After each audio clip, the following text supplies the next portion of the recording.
Yeah, I'm Paul Bodenham. I live just outside Nottingham, and I work for the Catholic Diocese of Nottingham, which looks after Catholic churches in the East Midlands. Um, but I've been involved in environmental action for uh, donkey's years, and I'm a trustee of a charity called Green Christian, which connects churches and Christians with the environment. So it's kind of at the overlap between the environmental movement and Christianity. What first drew you towards sustainability and environmental work? The first thing that got me involved in it was actually through my job because back in the 1990s, um, I was working for a local authority in the south of England, and there was a move in every council to develop a plan for local sustainability. I didn't really know much about it at the time, but I've been involved in working with voluntary organisations as representing the council to the voluntary sector, and I was asked to do it, asked to draw up this strategy, and that sort of was my first sort of awakening to environmental concerns. But then it kind of really came home for me because in the year 2000 there was, as we've had, a lot since, there was some severe flooding and a a storm, a very intense storm, which I woke up to about 6 o'clock in the morning with tiles being torn off the roof. And it was a very unsettling experience. And uh, that was being connected with climate change. The John Prescott, the politician at the time who was in charge of environment, made that explicit, which was the first time it had ever been done. And that really got me kind of investigating, well, what's going on then with the climate? If this is this kind of thing that's happening, what's my responsibility? And particularly, what's my responsibility as a person of faith? Because I'd been involved in a number of things that uh, had been about sort of justice, social justice, and making a better world through, with other people of faith, other Christians, other churches. And I thought, this is the kind of thing that the church really should be speaking up about. We've got a vision for the world that is positive, whereas what I was witnessing at that morning at 6 o'clock in the morning was actually quite frightening. So it got me onto a journey of thinking, what can I do to uh, to head off climate change and ch change the way play my small part in changing the way that we live. How does your faith shape the way you think about caring for the environment? I think what faith does, it probably doesn't matter what faith it is. I'm quite sort of open to lots of different beliefs, but um, any kind of faith is about having a different point of view from the one that you're schooled in, if you like, by the world around you. It's marching to a different drum. It's having a fresh perspective on things. It's having a sort of critical distance. It's what Christianity and Judaism call the role of the prophet. It's somebody who stands outside and is able to kind of critique, is able to think, well, what's going on? What's really going on here? Um, you know, uh, who's being hurt? Who's to blame? Um, Not the blame is the word necessarily, but who is caught up in um, their own history, if you like, that is perpetuating the issues that the injustice that we're seeing played out. Um, and so, what faith does for me is by kind of looking beyond the confines of just what you've got in front of you every day, it makes yeah, it introduces the possibility of new things to happen that might not otherwise be able to happen. Has your understanding of sustainability or responsibility towards the planet changed over time? If so, how? Yeah, I mean, um, I think in recent years, particularly with climate, I mean, there's plenty of other things to be sorted out, but let's just stick with climate. Um, the we are now witnessing the consequences of the inaction that we've had, the lack of action we've taken over the last, the decades that we should have been acting. And so I'm beginning to see that sustainability is not just about reducing our impact on the environment, but actually coping with the consequences of having failed to do so, actually. And so there's a difference between, in the technical terminology, between mitigating climate change, making it, stopping it getting any worse, and adapting to it.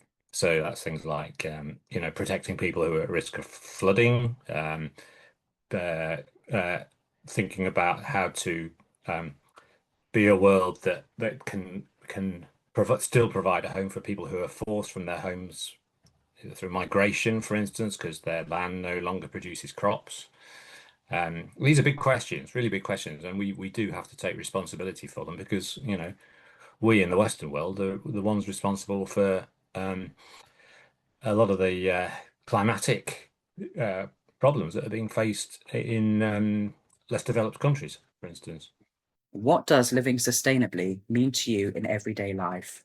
Um, yeah, a number of things. I mean, I think one has to, again, uh, step back from the habits that one's had for kind of, through your whole life and think, well, what am I actually doing here? What's the impact of what I'm doing? And that does take quite a bit of learning.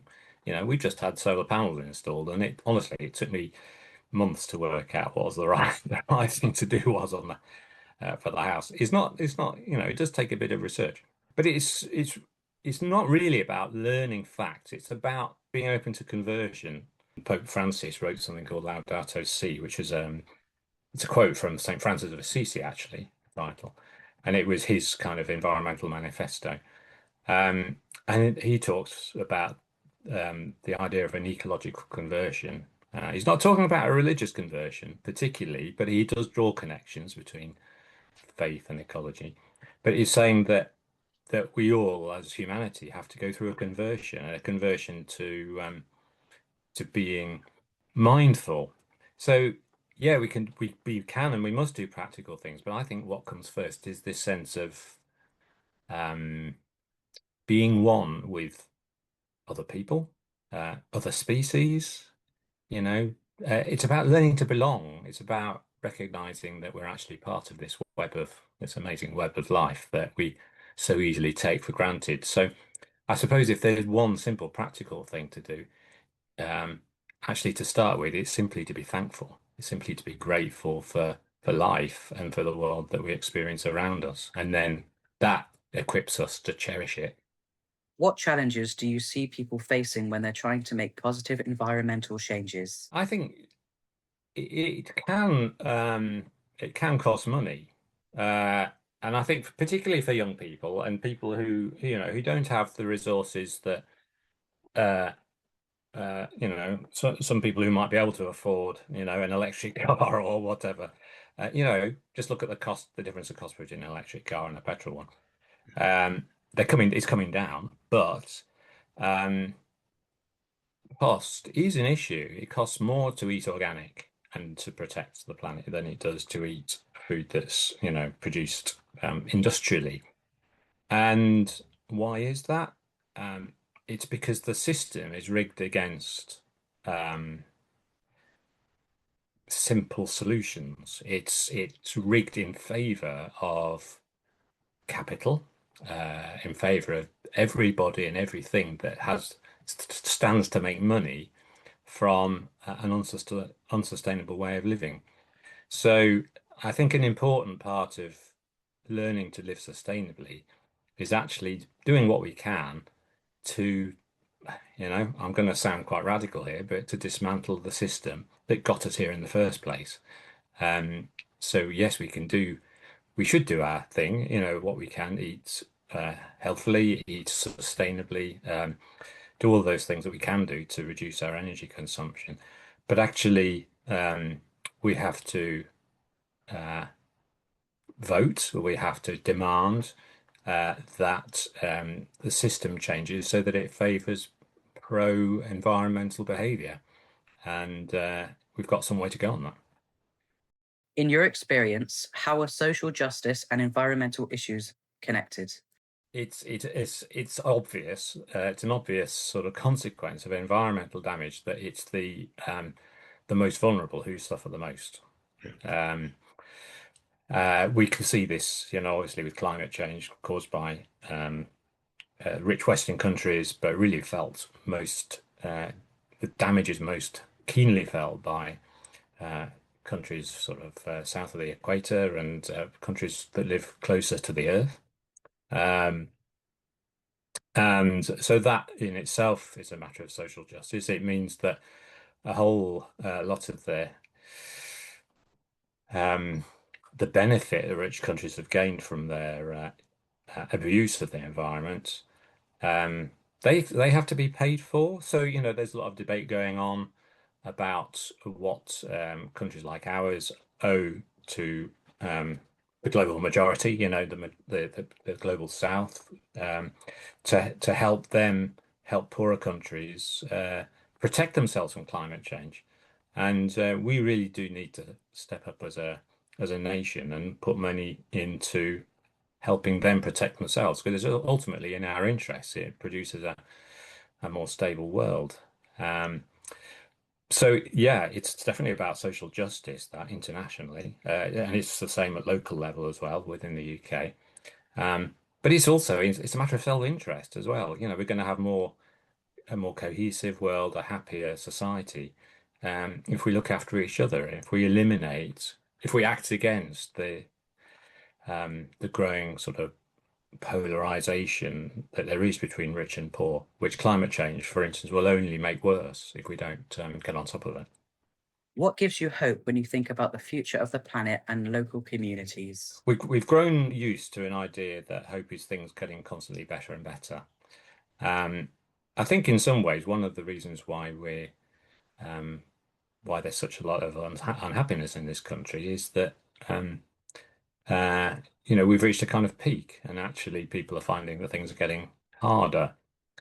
Um, the important thing, what makes hope is that we connect with each other and we rediscover what it means to respect each other, and not only to respect each other, but to belong together, to relearn what it means to be as a society, on the other side of, if you like, of all the way we've been driven apart by, uh, industrialization and the way social media pits us against each other. If we can stand against that, that actually helps us protect each other as environmental challenges increase. We need to grow together. We need to have more solidarity for each other. We need to rediscover what it means to support each other, um, and to show justice and compassion to each other. And that's where the hope is for the future, I think. If there was one message that you wanted to get across about sustainability, what would that be? Do what you can. And if you can only do one thing, do only that one thing. And don't be overwhelmed by just how serious things are. Uh, Again, coming back to, an idea that people of faith have, everybody has a calling. At every single moment in life, there is a right thing to do that is waiting for us to discover that makes us better people. And there's only that one thing that one choice we can make uh, that will do that at that moment. And so don't get intimidated by the crisis that you might perceive that there is around, and it's genuine. But decide on the one thing that you can do, and rely on other people to do their thing as well. Make common cause, connect with each other, and between us, we'll actually preserve the world and make it a better place for future generations.